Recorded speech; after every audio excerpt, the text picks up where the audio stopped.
हमारे साथ हैं पूर्व मेयर प्रत्याशी लालबंत सिंह जी, और एक ऐसा चेहरा जिसको दिल्ली एनसीआर नहीं पूरे भारत के लोग जानते हैं और कांग्रेस के बड़े वरिष्ठ नेता हैं। अभी देखा जाए 56 विधानसभा उपचुनाव चल रहा है, तमाम पार्टियों के दिग्गज नेता भी यहाँ शिकस्त कर रहे हैं। इसी कड़ी में जो है 2 दिन पहले जो है योगी जी जो आते हैं, मुखिया हैं उत्तर प्रदेश के, और कहते हैं कि अनुसूचित जाति के लोगों के साथ में सबसे बड़ा सपा सरकार ने अपराध किया है, क्योंकि यहाँ पे जो है अखिलेश और राहुल गांधी ने एक दलित व्यक्ति को टिकट दिया है। इस बात को लेके क्या कहेंगे? जो व्यक्ति बोल रहे हैं, उत्तर प्रदेश के सीएम योगी आदित्यनाथ जी ने जो अनुसूचित जाति के शब्द पर बोला है, सबसे ज़्यादा तो उनके कार्यकाल में ही जो है अत्याचार हो रहे हैं। हाथरस की बेटी के साथ हुआ, अनेकों इतने अत्याचार हैं। एनसीआर का डाटा उठा कर देखो, जो क्राइम नेशनल क्राइम ब्यूरो का, तो सबसे ज़्यादा उत्तर प्रदेश में महिलाओं और दबे कुचले शोषित वंचितों अल्पसंख्यकों पे सबसे ज़्यादा उत्तर प्रदेश में जो है अत्याचार हुए हैं। और आरोप लगाना एक दूसरे पे ये पॉलिटिकल मुद्दा होता है, और लेकिन जनता उसे भली भांति जानती है। अभी बटोगे कटो का जो नारा है, इसका सेंस क्या है? क्योंकि धर्म के आधार पर देश नहीं चलता, संविधान के आधार पर देश चलता है, और संविधान हमें समतामूलक समाज की ओर अग्रसर करता है। ये लोग धर्म के आधार पर हमको जोड़ना तो चाहते हैं, लेकिन जब धर्म के आधार पर जोड़ना चाहते हैं और जब धर्म की, जाति की और हिस्सेदारी की बात आती है, तो हमारे साथ भेदभाव किया जाता है।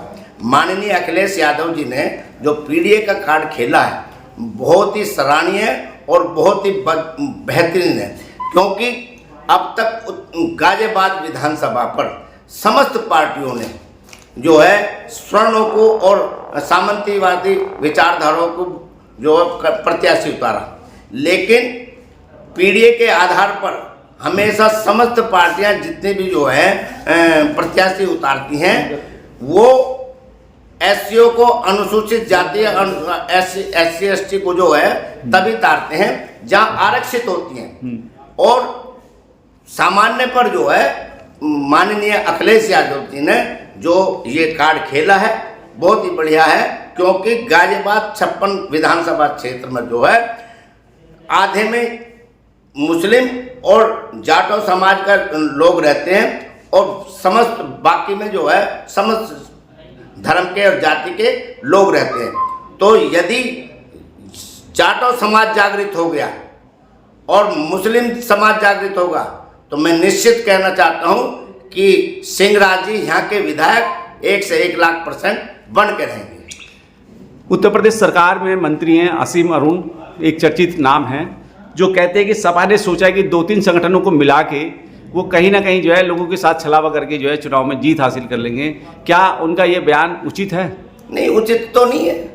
देखिए, एक बात सुनो, बयानबाजी व्यक्ति देता है, लीडर देता है, सामाजिक संगठन के लोग देते हैं, लेकिन लोकतंत्र में जो है जनता पर चाबी होती है किसी को जिताने और हराने पर।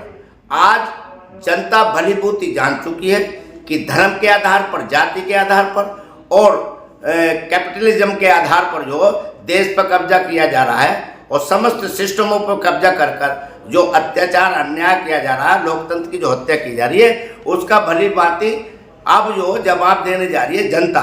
अपने मत से जो है इनको मुंह तोड़ जवाब देगी। अभी 400 पार का नारा लगाया था इन्होंने, और 400 पार का नारा लगाने वाली सरकार को 241 पर समेट कर रहेगी, क्योंकि जनता को चाहिए मूलभूत समस्याएं, शिक्षा, स्वास्थ्य और सांप्रदायिक उन्माद न हो, भाईचारा हो, रोजगार हो, हमारी जो मूलभूत समस्या उन पर काम हो। अभी एक बात कहना चाहता हूँ, माननीय जो योगी जी हैं, उत्तर प्रदेश के सीएम हैं, 27,000 स्कूलों का बंद करने का हिसाब किया है। जिस प्रदेश में स्कूल बंद हो और दारू की जो दुकानें बढ़ाई जा, इस देश से विकास नहीं हो सकता, जनता का विकास नहीं हो सकता। विकास तभी होगा जहाँ जिस प्रदेश में शिक्षा पर, रोजगार पर, मूलभूत समस्याओं पर काम होगा, जनता तभी खुशहाल होगी और भाईचारा बना रहेगा। ये लोग धर्म के आधार पर शिक्षा का मंदिर तो बंद करेंगे, लेकिन दीपावली पर राम मंदिर पर जो 29 लाख दीपक जलाएंगे, हमारे मानसिक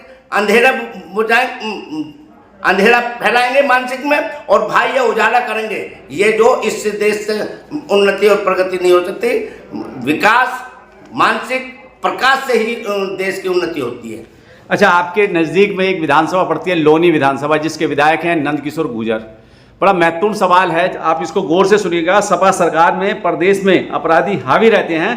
सपा का झंडा किसी कार पर लगा हो तो उसे देखकर लोग डर जाते हैं। ये नंदकिशोर गुर्जर का बयान है। किसी के बयान से जो है समाज की या उस पार्टी की उन्नति और प्रगति का नहीं किया जाता। इनके जहरीले बीजेपी के समस्त नीचे से लेकर ऊपर तक जो है ऐसे जहरीले बयान देते हैं ये लोग, जो सुनने लायक नहीं होते। इनकी तो बात ही करनी बेकार है।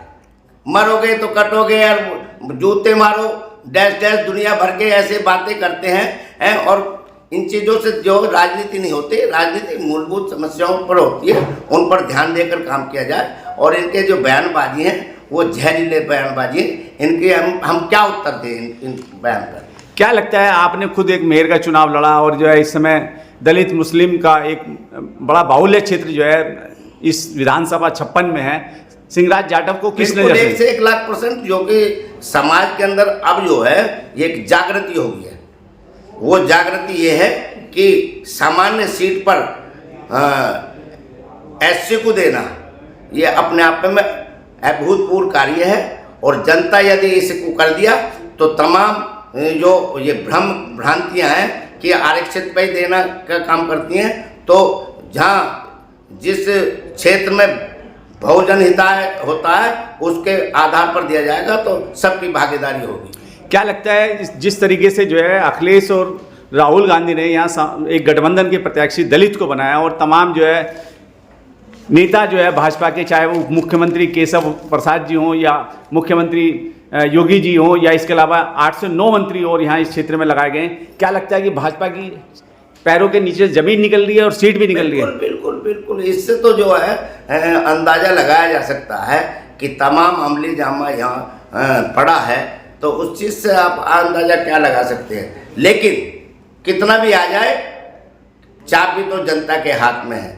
जनता पर जो हो रहे अत्याचार, जनता पर हो रहे, अभी लखनऊ में जो है छात्रों पर लाठी बरज रही है और वो अपनी आवाज़ उठा रहे हैं। एक तरफ तो कहते हो कि बटोगे तो कटोगे, जो जुटेंगे तो कूटेंगे हैं। जो आदमी अपने जुटकर तक एक साथ होकर जो है अपनी आवाज़ उठा रहे हैं, उन पर आप लाठी बांध रहे हैं। लोकतंत्र की हत्या की जा रही है। अच्छा, सिंहराज के लिए अगर कुछ अपील करना चाहते हैं गाजियाबाद 56 विधानसभा के वोटरों से, तो क्या कहना चाहेंगे? मैं पीडीए पर बोलना चाहता हूँ जी। समस्त जितना भी पिछड़ा, दलित और अल्पसंख्यक हैं, हाँ, वो समस्त इसको एकजुट होकर सिंहराज जी को यदि वोट देते हैं तो निश्चित उनका जो मूलभूत समस्या है, सिंहराज जी उनकी मूलभूत समस्याओं को ध्यान रखेंगे। ज़मीनी कार्यकर्ता हैं और पार्षद भी रहे हैं और ज़मीन से हमेशा क्षेत्र का, भौगोलिक क्षेत्र का उन्हें भरपूर ज्ञान है।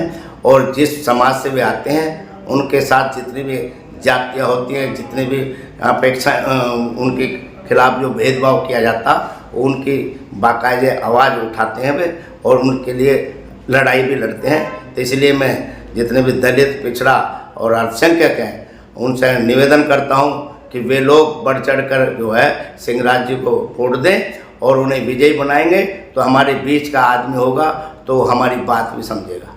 चलिए।